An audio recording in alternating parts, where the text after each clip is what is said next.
Welcome everybody, and thank you for joining us today on our discussion on reuse or rewrite code, when to start from scratch.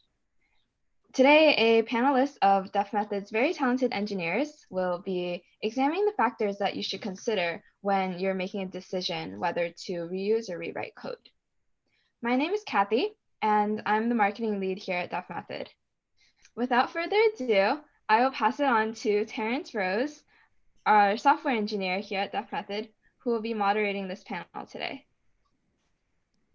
Thanks, Kathy. Welcome, everybody. As Kathy said, my name is Terrence Rose.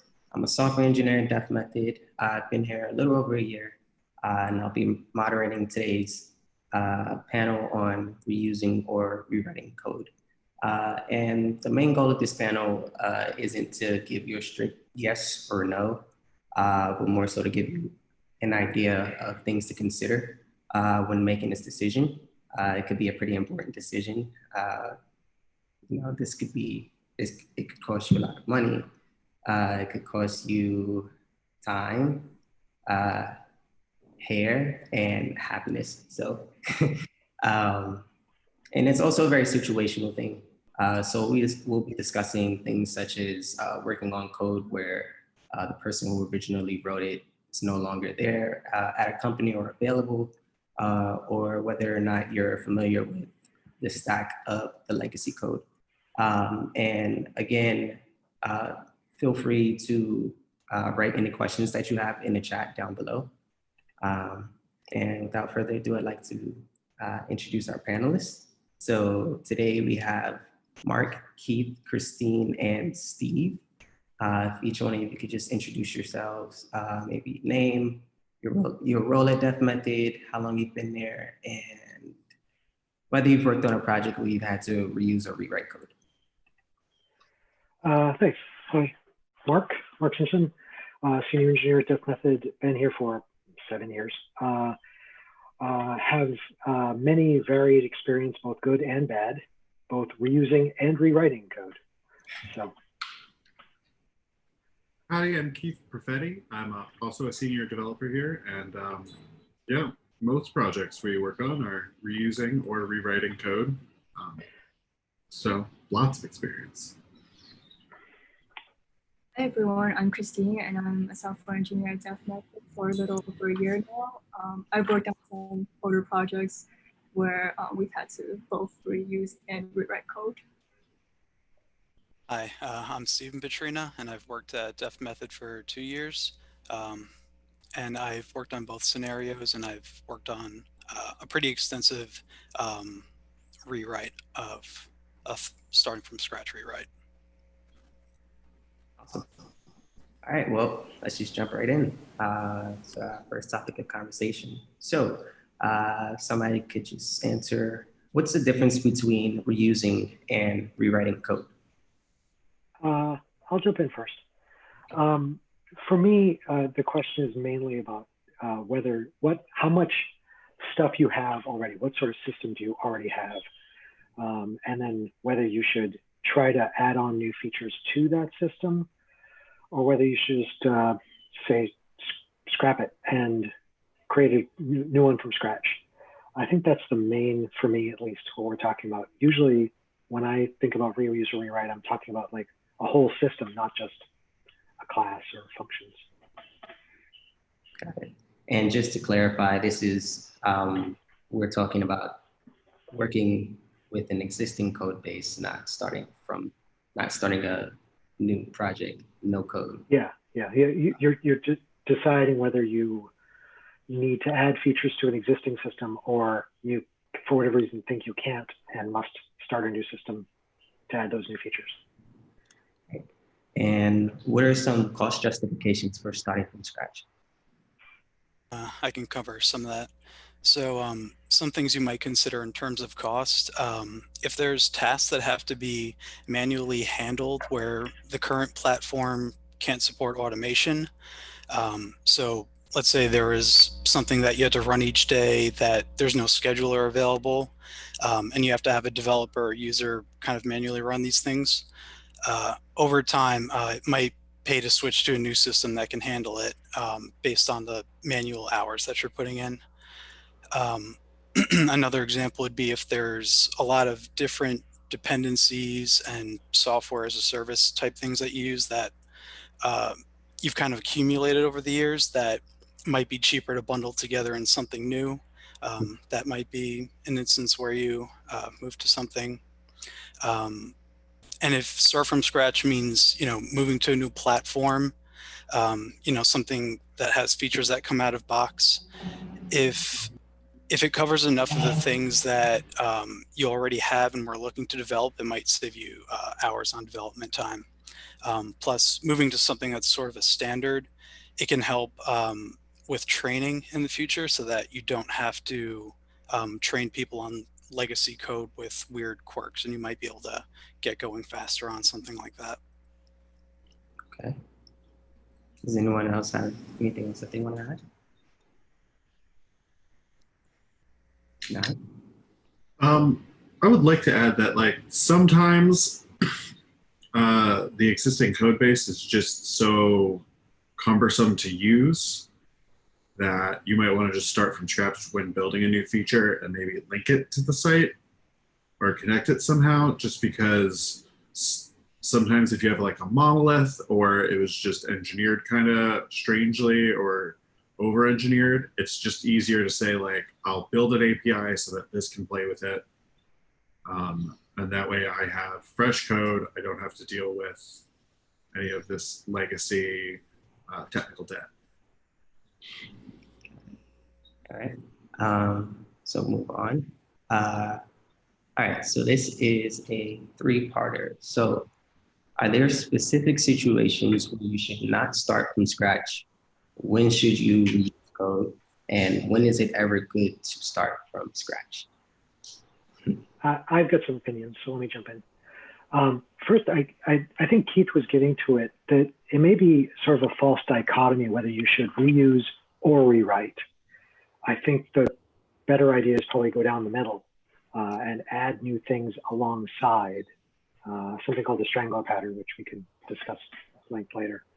But so I guess the idea is there times when not to start from scratch? Yeah, getting back to what Steve mentioned earlier, he was mentioning about costs and things that are already tied into the system. You probably shouldn't throw away an existing system that's making you money. You need to keep it around. But as I think Steve and Keith also were mentioning, if that existing system is very cumbersome or has some particularly poor performance, say with no automation, or with a bunch of dependencies that are all defunct, you may need to rewrite or add alongside the new features.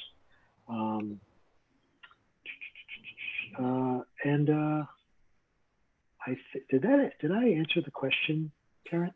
Did I miss something? I think I got it. Yeah. What other people have opinions?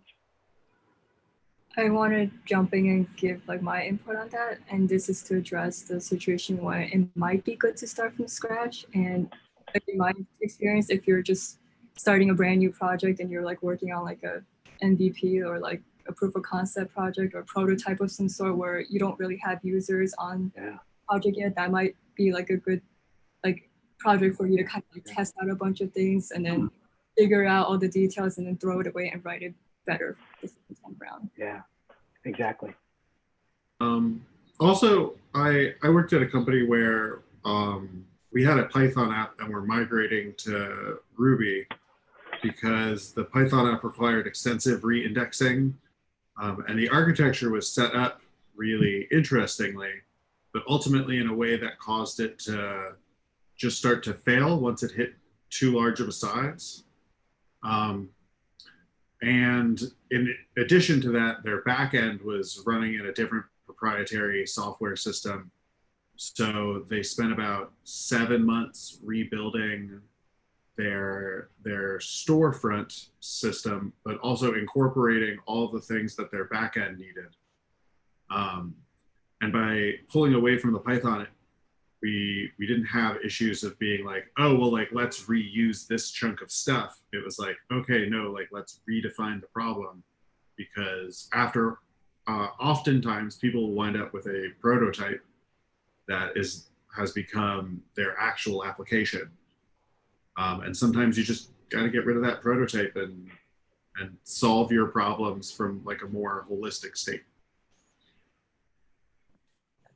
I want to move on in the interest of time, but I think Christine might have mentioned something about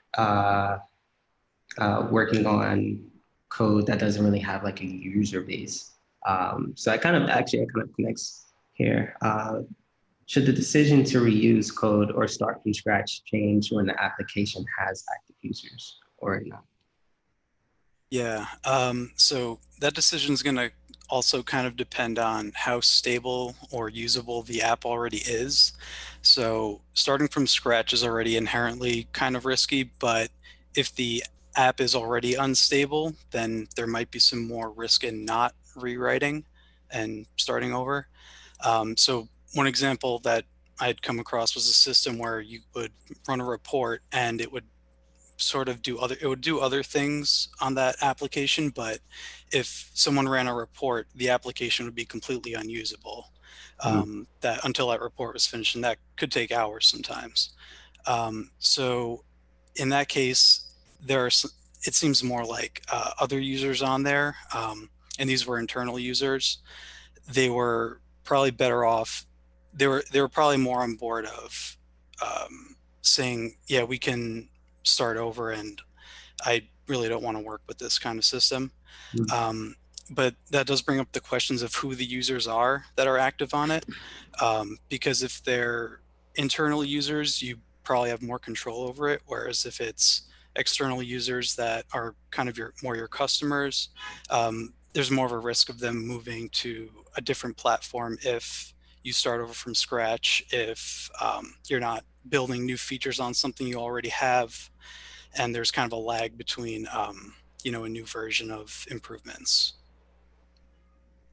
Okay, so the big takeaway is if you have customers or users who aren't working internally, but more so using whatever service it is that they're providing, you might want to be a bit more cautious about how you go about that.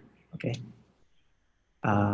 And next topic. So Keith, you kind of talked about this a bit, but should you ever throw away code completely, and does keeping the code as backup hinder a fresh restart? So I think there's kind of two ways to approach this. One on a project level, where if you look at the project and you see it's just like, I don't know, still built in PHP 3, nobody around really understands it, it might be worth just rebuilding. Like, you might just have so much technical debt that if you chunk it out into logical parts, you could have your team rebuild those parts and then recombine them later in a much more stable modular pattern. Especially with monoliths, you can usually pull out one or two applications that people have built into it. And then sometimes you come onto a project. A few years ago, more than a few years ago now, I came onto a project that was built by an offshore team. They built it fairly poorly, in that a lot of the features were kind of set up to show static data when it looked like they were pulling from an Elasticsearch. And there was just code that was just kind of like spaghetti code and didn't really make a lot of sense.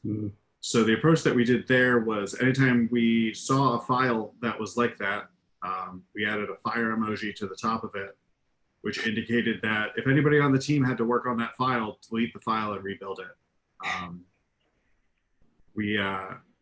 We added a bunch of testing in before that, but there wasn't any testing there to begin with. So some of the features were like, it added to regression testing, because we then had to work that into our actual test to make sure that nothing was truly affected.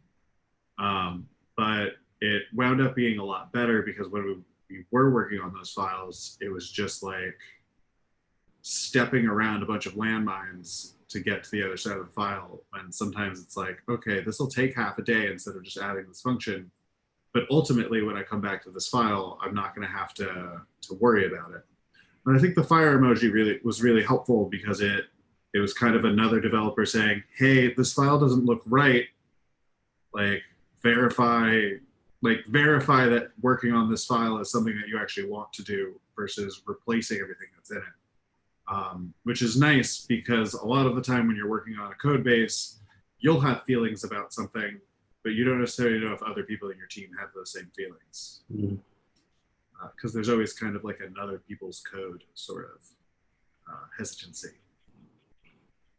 Yeah, there's a couple of things you mentioned that I wanted to clarify. So did you explain technical debt? Yeah, so technical debt is either dependencies that haven't been updated or patterns that we found better ways to use, or just workarounds that aren't needed anymore. So I was recently working on a project where it had 2 instances of the web page on the screen in order to optimize for mobile. Obviously, that's not great because it loads a lot more. It makes the page much larger.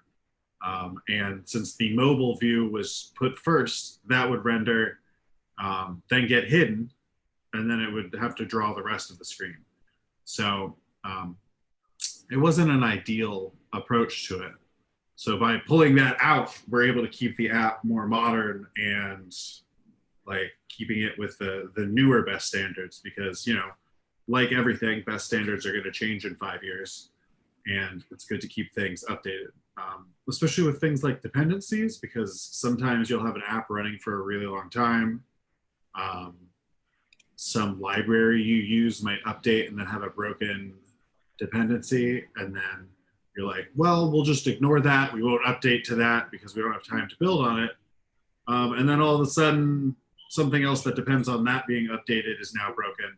Say, okay, well, we'll deal with that later because we've got all of these business functions to do. And then you wind up with like 2 or 3 months of work and the app is just starting to break. So that doesn't always happen with technical debt, but the more technical debt that you allow to accumulate, the harder it is to eventually keep your app up and running. So if you have something like Go, that's less of an issue because they're about writing everything from scratch, not having any dependencies.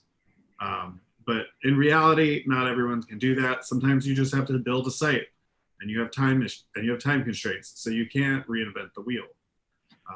But if you're using somebody else's wheels, you do have to maintain them. And you also mentioned testing. Not to pick on you.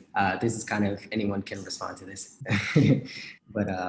Do you think the presence of tests in the code influences the decision of using code or just choosing to start over? I think without tests, a lot of the time people are just going to use the code. If I don't know what the code does, it makes it much harder to rewrite the file. Because if there are tests there, even if the tests are like not great and they're a little bit too tied to the interface with it, like that's okay. But like at least I know what the things we're trying to do. If there's not tests, it just requires a lot more regression testing and kind of like tracing out where that code actually affects the application. And so if you don't have tests, I'm probably going to reuse things if I don't have a ton of time to make the code base better. And that's really to everybody's detriment because it means the app's no longer modular. You wind up having parts that are like, unchangeable. I find if there's unit tests or something like unit tests, small tests, that would help me rewrite the small chunks. It doesn't help rewrite the whole thing, but it helps me rewrite parts. So if I find some part does what it does, but maybe the insides are very dirty, lots of technical debt in there. If there's tests around it and I can add a few more, then it makes it easier for me to rewrite that chunk or replace it, because if it's keeping the same interface, I can use the tests pointing at the new version and have it run and check my work. But really it comes down to, are the tests good either? Sometimes the tests need to be rewritten or reused. That's another question.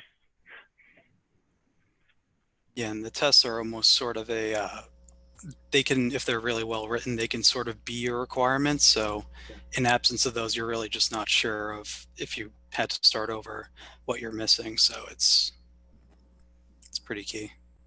Mm-hmm. Awesome. Thank you for those responses, guys. So does it take longer to rewrite or to refactor code? What timeframes, costs, etc., should be expected for each option? I just want to jump in because I feel like that question of which one's faster is kind of like asking how long is a piece of string. It's hard to say one is faster than the other, but I wonder if rewriting, if it's with certain assumptions, maybe a little faster. The assumptions I have are, you have the same set of team or largely the same set of developers, or at least access to them. I say it's faster because if the problems were solved, then rewriting it, you've already learned a lot of stuff. So you may, if you have the same sets of people, you could probably do it again faster. It's the idea of having a prototype, throw it away. You can do it again faster the second time. So rewriting might be faster given those assumptions. It seems like a situational kind of. Yeah.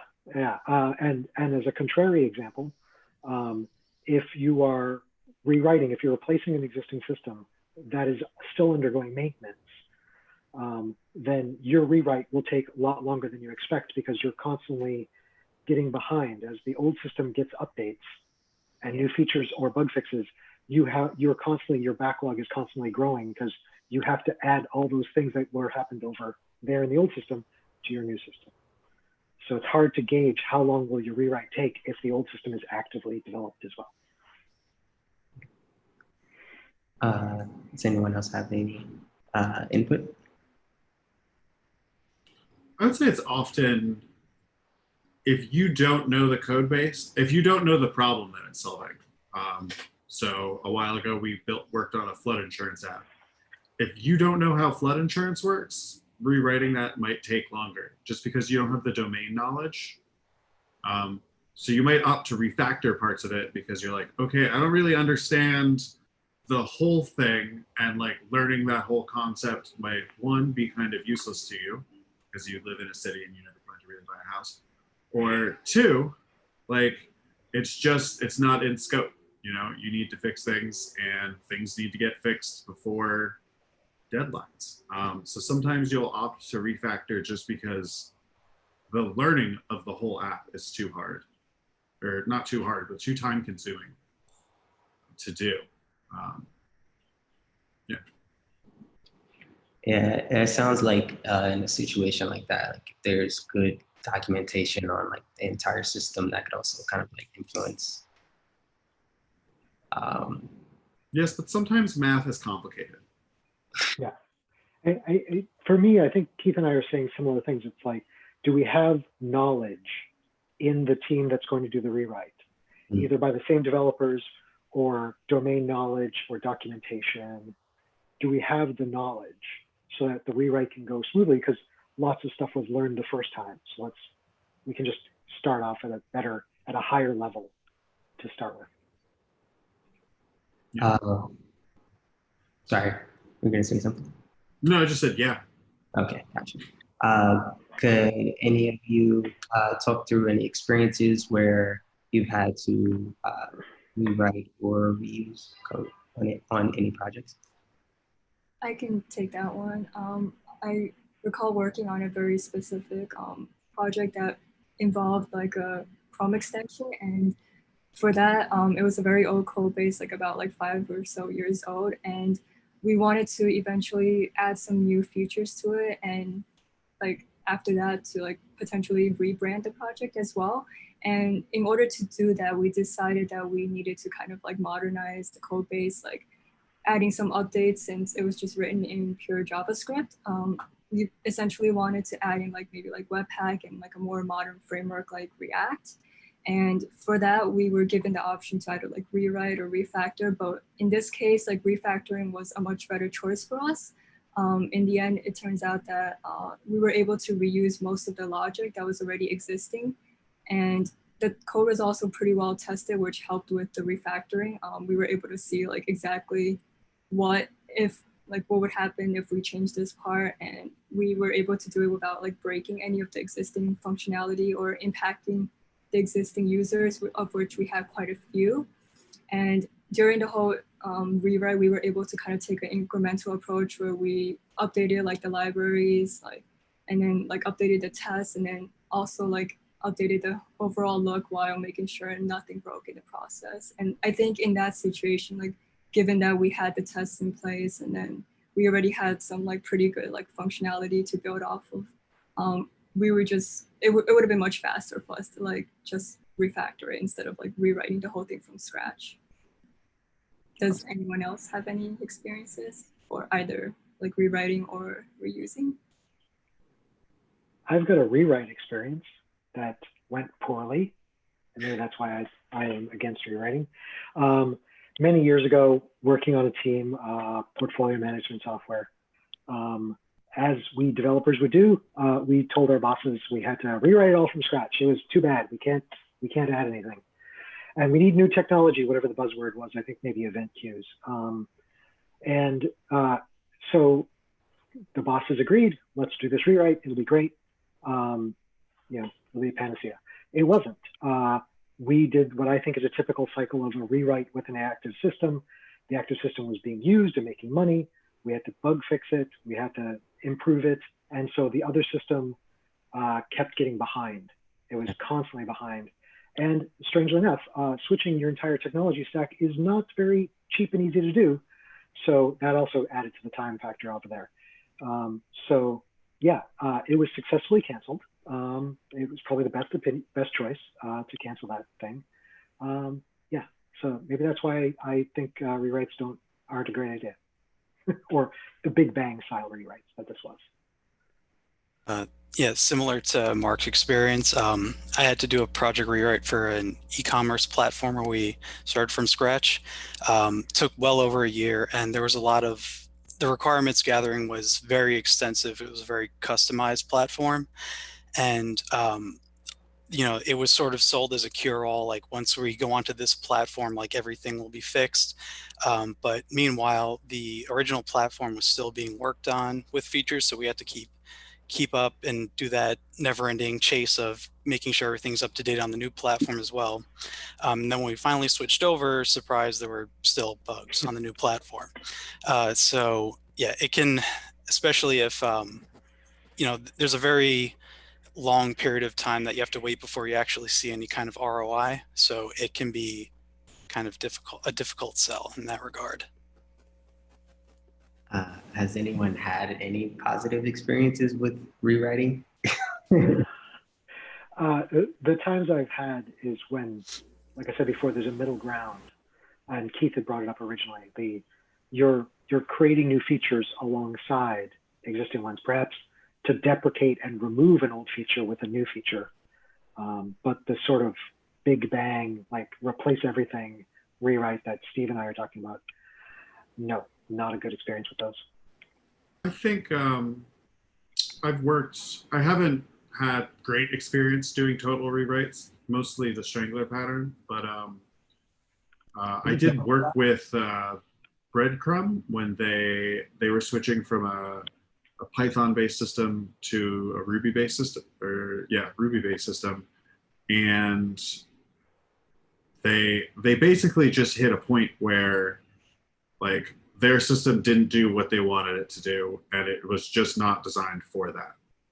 And I think sometimes when you have that and you have a system that has like very defined parameters, you can rebuild the whole thing, because a lot of that was like they had they have a client app, and they have an API contract.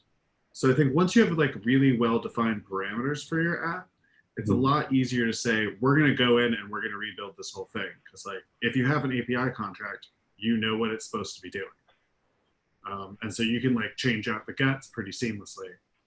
But yeah, a lot of the time when people are like, let's just scrap this whole thing and start from scratch, it's not going to work, because you have too many, most apps have more features than just one. They don't just, let you sell stuff.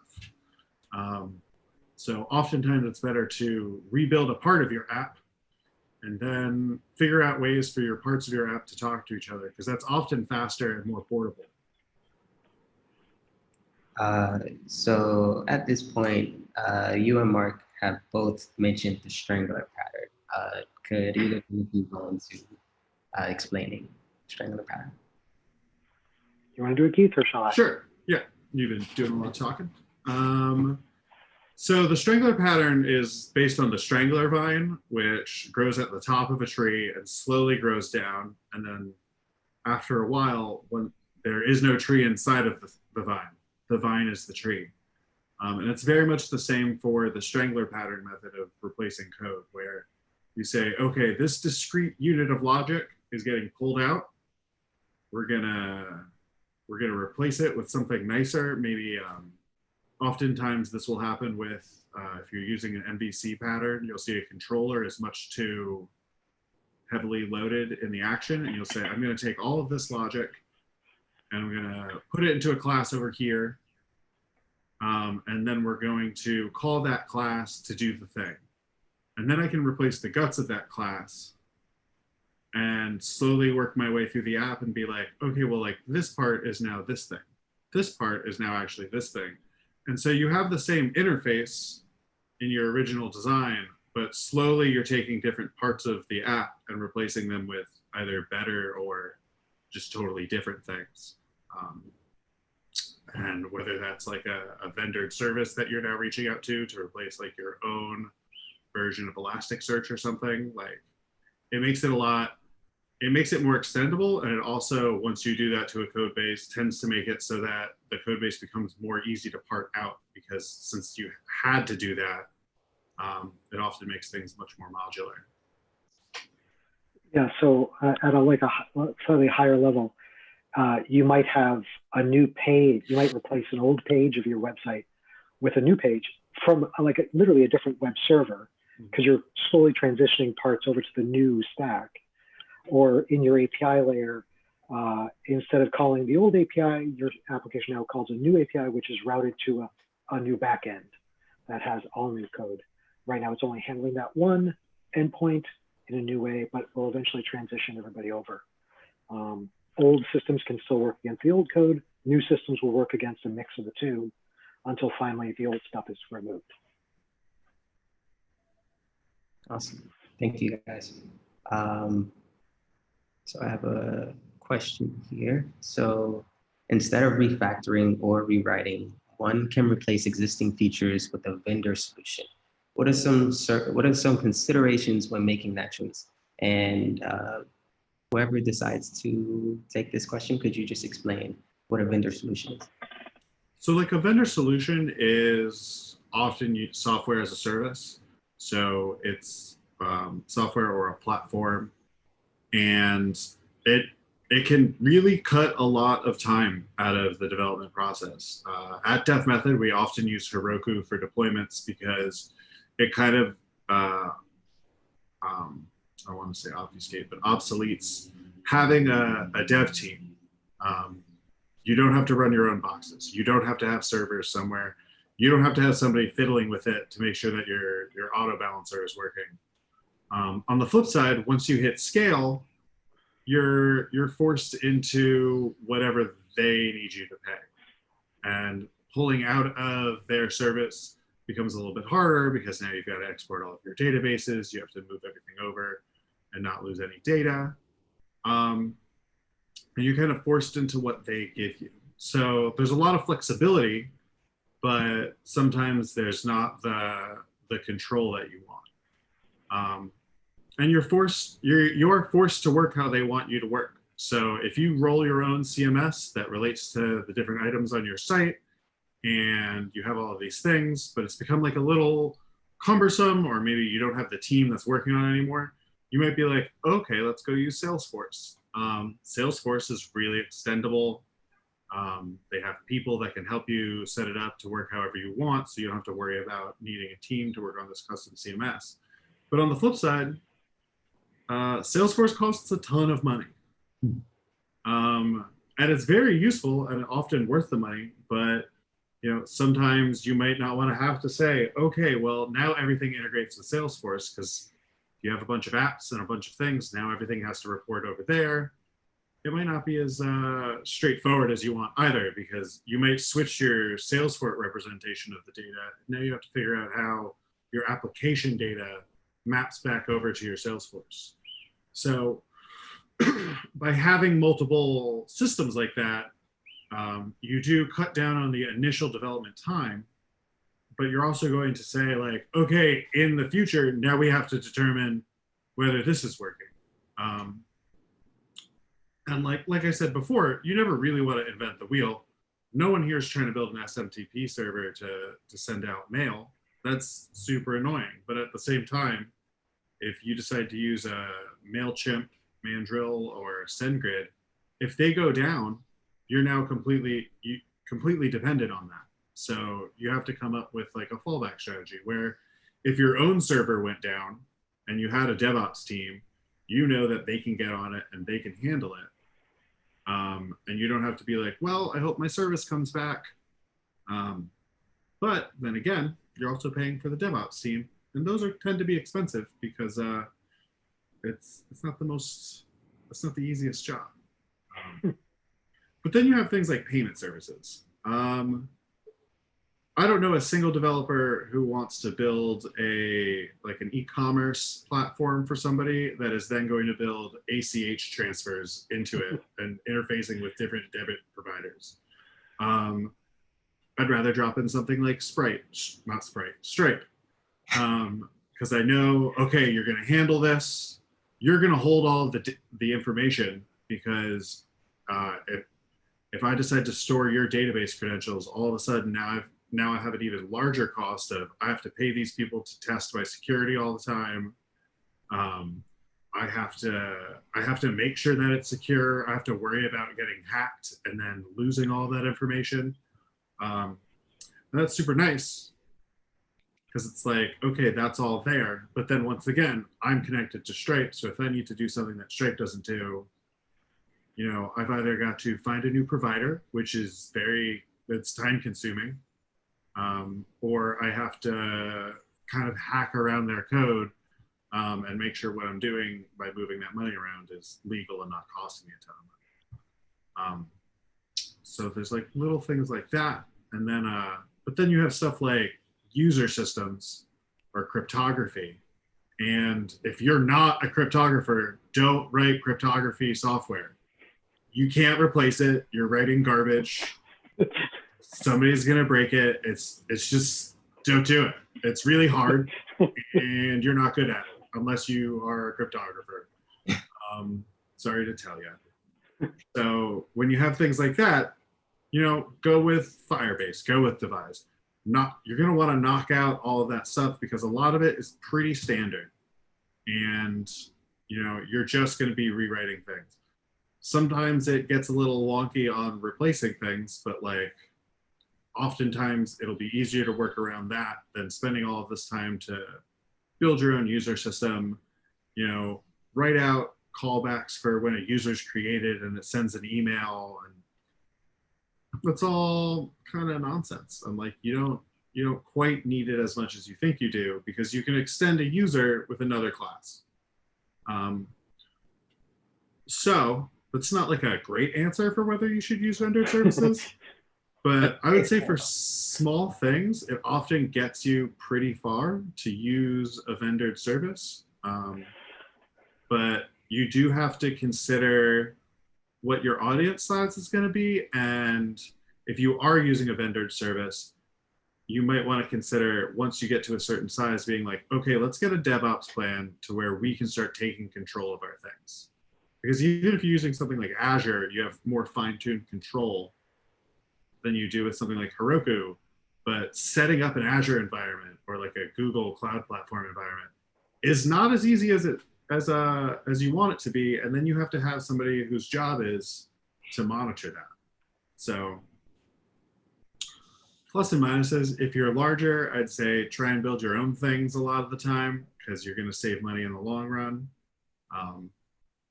Yeah, and you never know which of those might be able to spin off.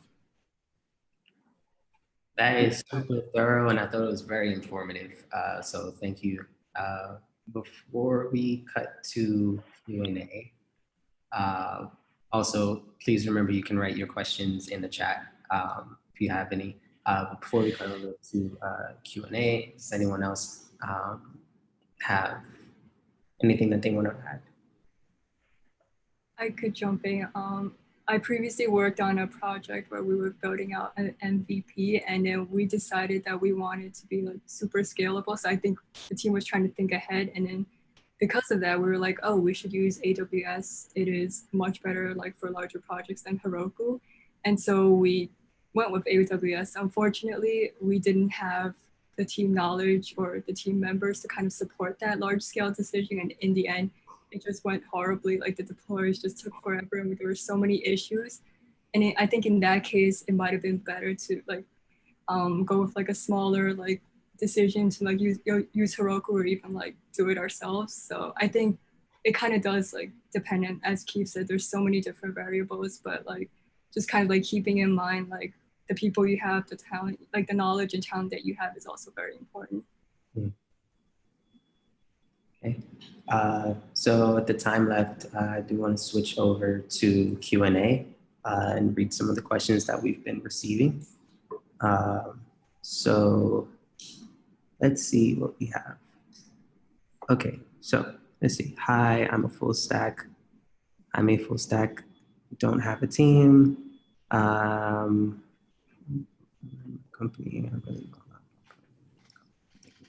So I think I need to rewrite from scratch, and I just want to know how to manage that. I have a new program to make, but the old program has a lot of feedback, bugs and errors. Instead, fix it daily. I want to rewrite. So you want to rewrite the old program, and you want to figure out how to manage fixing an old program. All right, this is a lot, but I think the gist is we want to rewrite an old program that has a lot of feedback, bugs, and errors. How can this person manage rewriting this program? Carefully. Yeah. Always carefully. But it sounds like this is one of those cases where maybe some form of rewriting is better. If there's existing program, it sounds like this person's saying it's full of bugs. All developers say that when they want to rewrite. Just telling you, just saying. But I think what Keith and I were suggesting, the Strangler Pattern is probably the safest bet. It will take time, but it's safer because that existing program's out there. It's doing something. Maybe it's making money, even how horribly it might be. It's useful. So you need to start peeling off chunks of it and replacing it part by part. Now, it actually gets to one bit of thing that maybe doesn't come up too often because everyone just writes web apps these days. But when you're replacing an old system, you might find that the old system has bugs, or you call them bugs, but it turns out your customers think that they're features and they don't want you to fix them. So that's something to keep in mind. What this person is calling bugs in the system, someone might rely upon for their day-to-day work. So it gets a little dicey at that point because you'll fix them and then someone tells you that's a problem. So just something to keep in mind. But again, short answer, Strangler Pattern. Don't throw things away outright. Try to add on things next to while you deprecate the old. Yeah. Yeah. I would agree with Mark that you really want to know exactly who's using it and how they're expecting it to behave, that you can't just rely on how you think it should behave or how others on the technical team think, to make sure that it's, kind of get a full scope of who uses it and what they're expecting. Also, if you do plan to start from scratch, maybe there's features on there that no one happens to use anymore, that you won't need to implement. So I was just going to mention that. Thanks. Yep. Yeah, all things to consider. I'd also say look at generally where the bugs are and try to determine if there's like a part of the system that like is really the issue. I would say coming up with a plan to attack it is going to be really important, not just on like a actually getting it done base, but if you have a new program to write, I'm sure you have the business side of the company breathing down your neck, being like, when are these things getting done? So if you're able to say like, hey, we've defined these errors, it's preventing me from getting this other project done, this new program done. If the new program isn't done already, then it might behoove them to be like, hey, let's spend a month just focusing on getting this stable. Because once this is stable, I'm going to be able to actually do my regular job and get you the things that you want. Or we can play this game where I get nothing done because I'm fixing bugs piecemeal. I think having a bigger grasp of what is actually wrong with it not only is going to be able to help you, but it'll be able to help you articulate to your bosses, or to the business side, hey, this needs to be done, because if this is not done, it's going to cut into all of my time. And you already have people using the existing program. If you're replacing it with the new program, in that case, having the roadmap would be helpful, because you can then give them the option of, hey, so it's going to take this long to make this stable, and we have this long to finish the new application. So now they can then make the decision of like, okay, well, if we're just going to make this new app to replace it, maybe you don't fix every bug that comes in, because we're going to have a whole new set of things, and it's just a waste of time because we're going to get rid of it. But if that's not the case, still having the roadmap to stability would be wildly helpful.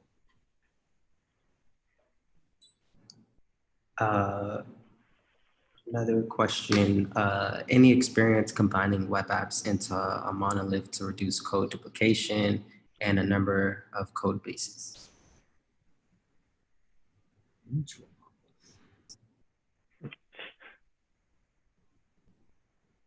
I often wouldn't recommend moving things into the monolith unless it's like absolutely necessary. Often if there is code that you want to work on both, you can, if they're in the same system, if they're in the same language, which I imagine they are if you're trying to migrate one to the other, I would just build a gem or like a package that you can share between them. And that way you can share the functionality without having to tie them to each other as much. And if you're already sharing them between that, it's probably going to be necessary for another part of your business. So you might as well have that as your own library. There's a bunch of ways to do that, and it kind of depends on how your deployment schedule works, or your deployment process works. But moving things into a monolith to reduce code duplication doesn't sound like a way to reduce code duplication super effectively. Well, another point that they brought up, though, I think, was removing the amount of repositories, I guess, the code bases. And that's something that people are doing these days. They're moving to the mono repo style. I guess you could effectively still do the Strangler pattern. You're removing, if you've got two apps and you want to make one, you take chunks of the app and move it into the other one and switch everyone over to use the feature in that new app. So you just pick one of the apps as the end result, and you start pulling the code in bit by bit. It's probably a reasonable and safe way to do it. I think we have time for maybe a couple more questions.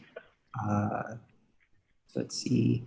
What's your advice when you have time-sensitive features that suggest reusing code, but long-term goals that suggest rewriting?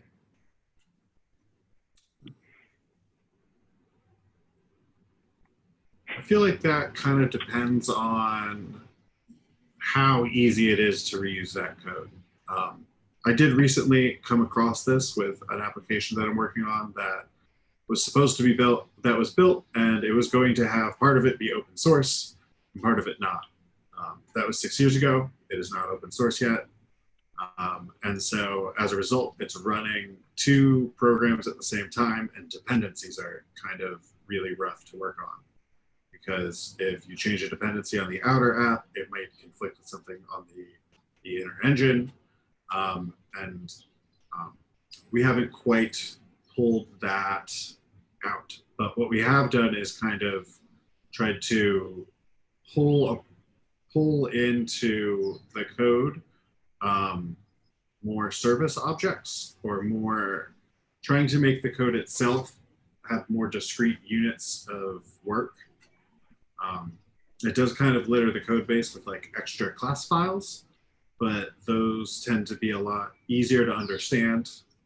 And it also helps you essentially using the Strangler pattern, because you're able to say like, oh, okay, well, I just put like a little service object there that does that logic for us, and we can pass it that thing, and it'll do it every time. And then you're able to be like, okay, well, this other part, we also moved into a service object. Oh, then we refactored it, and like it's well tested and it does all of the things.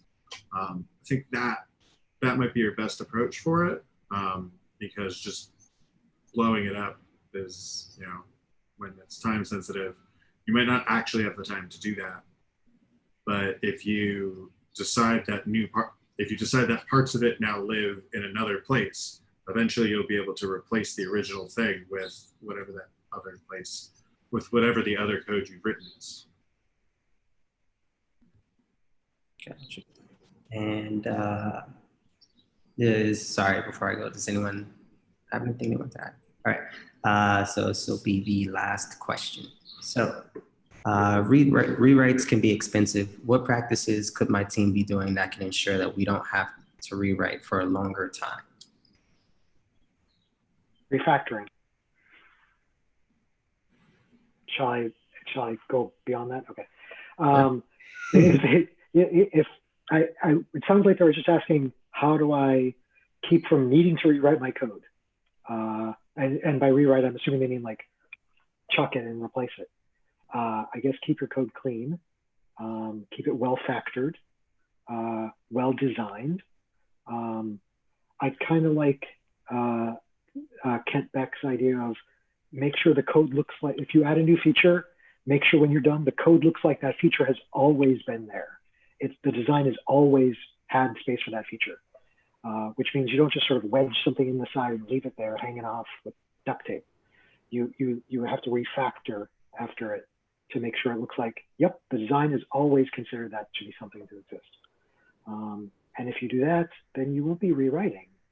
You'll keep adding a new feature and making your design cover that feature.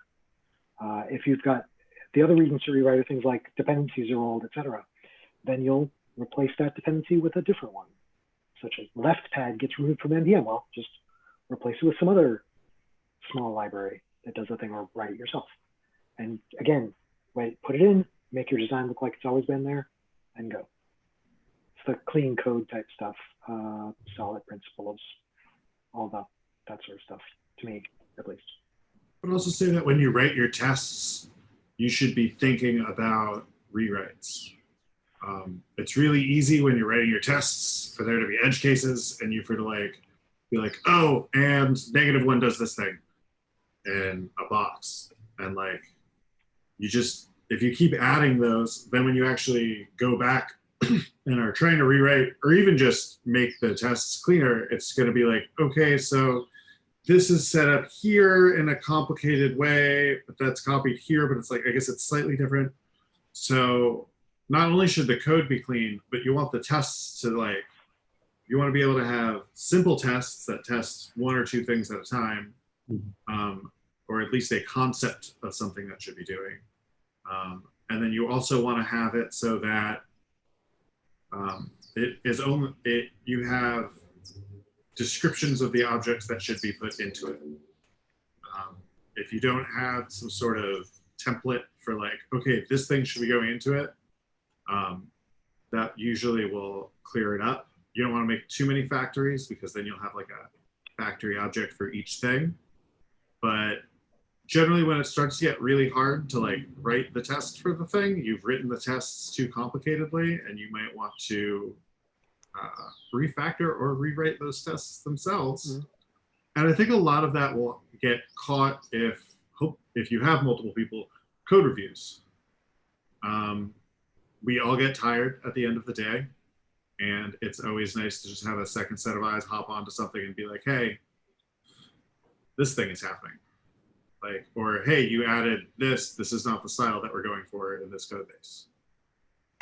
I'd also put an emphasis on writing smaller functions that do one thing and writing in such a way that others will want to use the things that you've written so that they don't feel like they have to re-implement it in something they're writing, because then you start getting a lot of bulk.